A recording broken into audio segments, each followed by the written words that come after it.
Episode number 3193। Title मेरा moon candle. वीर ने मोमबत्ती को देखा और सोचा, किंग अवधेश सेनी ने झूठ नहीं बोला। यह आधी मोमबत्ती आखिरकार एक यिन और ठंडी जीन वाली जाती है। फिर भी ये थोड़ी अलग है। हालांकि इसमें आग है, लेकिन आग बहुत ठंडी है। ये किस तरह की जीन वाली जाती है? इसे मिरर मून क्यों कहा जाता है? जब वह सोच रहा था, वीर मोमबत्ती की ओर बढ़ा। भले ही वह आधी मोमबत्ती जेड स्किन के लिए उपयुक्त न हो, लेकिन उस शक्तिशाली जीन रेस का होना अभी भी फायदेमंद था। जैसे ही वीर मोमबत्ती के करीब पहुंचे, ठंडी हवा बहुत भारी लगने लगी। यहाँ तक कि वीर जैसे मजबूत शरीर वाले व्यक्ति को भी ठंडी हवा अपने अंदर घुसती हुई महसूस हुई। अजीब बात है, ये शक्ति कोई ठंडा तत्व नहीं लगती, अन्यथा जेड स्किन को इसका प्रतिरोध करने में सक्षम होना चाहिए था। अब ठंडी हवा मेरे शरीर में जाती है, लेकिन जेड स्किन प्रतिक्रिया नहीं करता। ये सिर्फ एक ठंडा तत्व नहीं है, यह इतना आसान नहीं है। वीर को उस आधी जली हुई मोमबत्ती में ज्यादा दिलचस्पी थी। रिवर्स प्रोफेसर मंत्र अपने आप चलता था, क्योंकि यह किंगडम वाले यूनिवर्स में अब एक मूल शक्ति थी। अपने समकक्ष के विपरीत, ये यूनिवर्स को नियंत्रित करने वाले नियमों से बाधित नहीं होने वाला था। रिवर्स प्रोफेसर मंत्र प्राथमिक प्रोफेसर मंत्र की शक्तियों से अलग था। मुख्य प्रोफेसर मंत्रा शक्ति प्रोफेसर मंत्रा की आभा की विश्लेषण और निरीक्षण की शक्तियों के माध्यम से आई थी। प्रोफेसर मंत्रा को चीजों का विश्लेषण करने की भी आवश्यकता नहीं थी। ये केवल एक प्रतिद्वंद्वी की शक्तियों का अनुकरण कर सकता था।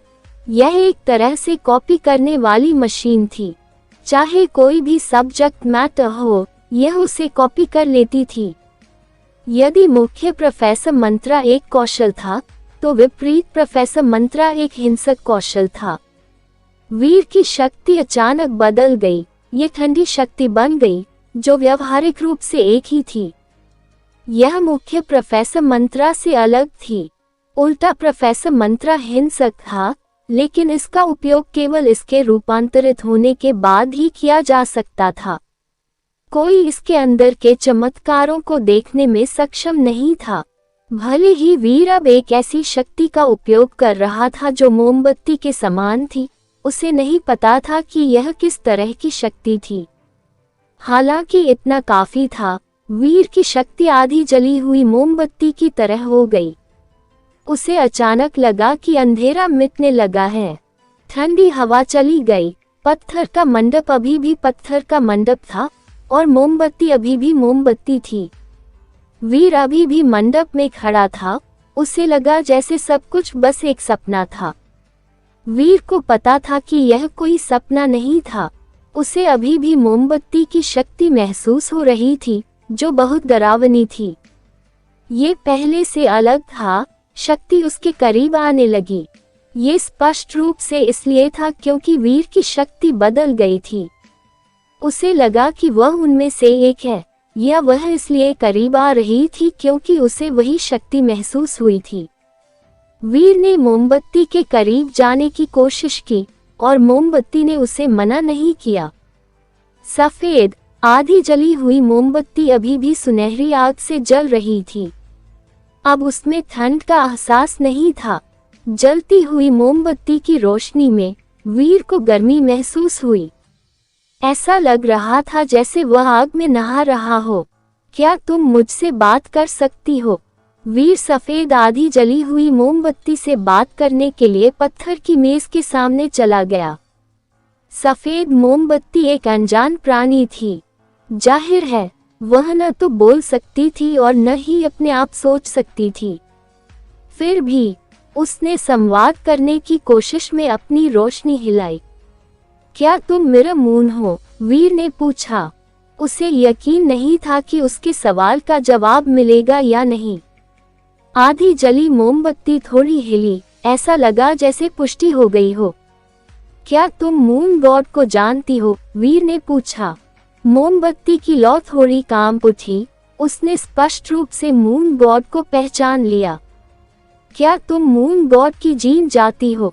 वीर ने दूसरा सवाल पूछा। इस बार मोमबत्ती की लौ 2 बार उछली। वीर को पता था कि इसका क्या मतलब है। स्पष्ट रूप से यह कोई जीन रेस नहीं थी जो मून गॉड से संबंधित थी। अगर ये 2 बार उछली तो इसका मतलब था कि नहीं। वीर की आंखें सिकुड़ गईं और उसने पूछा, क्या मून गॉड ने तुम्हें ले जाने की कोशिश की थी? उसने एक बार मोमबत्ती की लपटों को उछलते हुए देखा, इसलिए वीर ने तुरंत पूछा, क्या इसका मतलब है कि तुम उसका पीछा नहीं करना चाहते थे?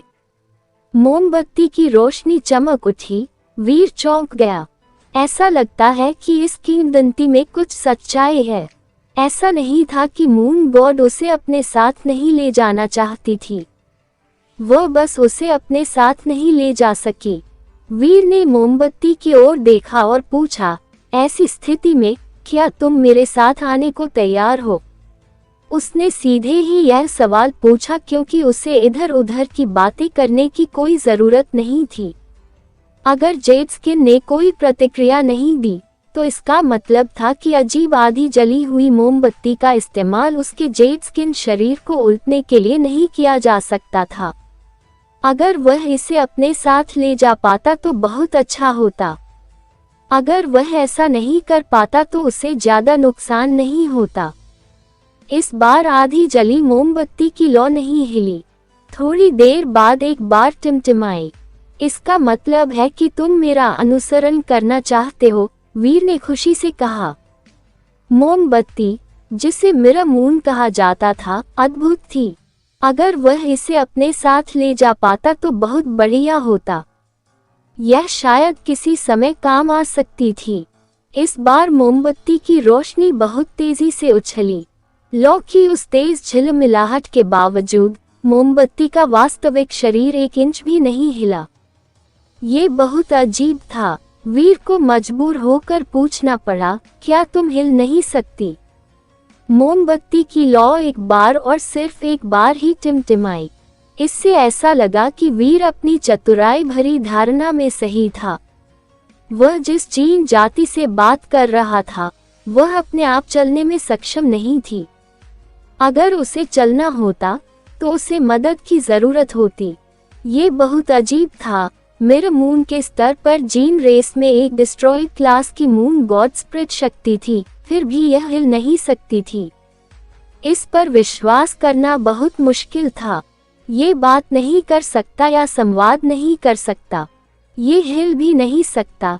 ये किस तरह की गॉड स्पिरिट जीन रेस है? वीर ने मिरर मून को अजीब तरह से देखा और फिर पूछा, क्या मैं तुम्हें अपने हाथों से उठा सकता हूँ? जवाब मिलने के बाद वीर ने आधी जली हुई मोमबत्ती के चारों ओर हाथ रखा और उसे उठा लिया। जैसे ही वीर ने मोमबत्ती उठाए, उसे लगा कि आगे अंधेरा है। उसे लगा जैसे उसके आसपास का स्थान और समय किसी अजीब शक्ति द्वारा विकृत हो गया है।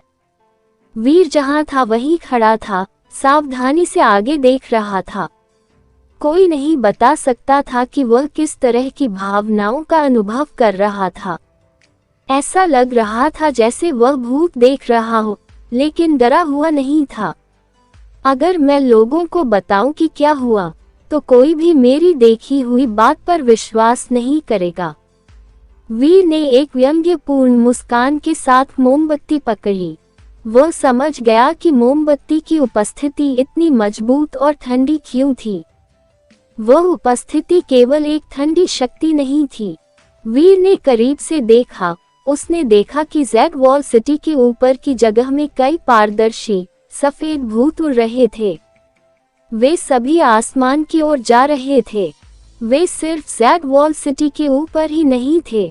पूरा अंतरिक्ष पारदर्शी भूतों से भरा हुआ लग रहा था जो आसमान में उड़ रहे थे। आत्माओं वाले भूतों में बूढ़े, जवान, पुरुष और महिलाएं शामिल थीं।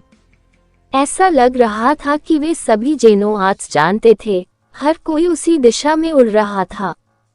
ये दृश्य अविश्वसनीय रूप से सुंदर था। यूनिवर्स में सभी मृत आत्माएं उड़ रही थीं। ये कितना डरावना और भयानक दृश्य था, ये वर्णन करना असंभव था। वीर की दृष्टि एक विशाल गॉड हॉल पर केंद्रित थी। विशाल गॉड हॉल पर 4 विशाल शब्द लिखे थे, जेनो हॉल। वीर चौंक गया। क्या इसका मतलब यह है कि सफेद पारदर्शी आत्माएं उन प्राणियों की आत्माएं हैं जो पुनर्जन्म ले रहे हैं?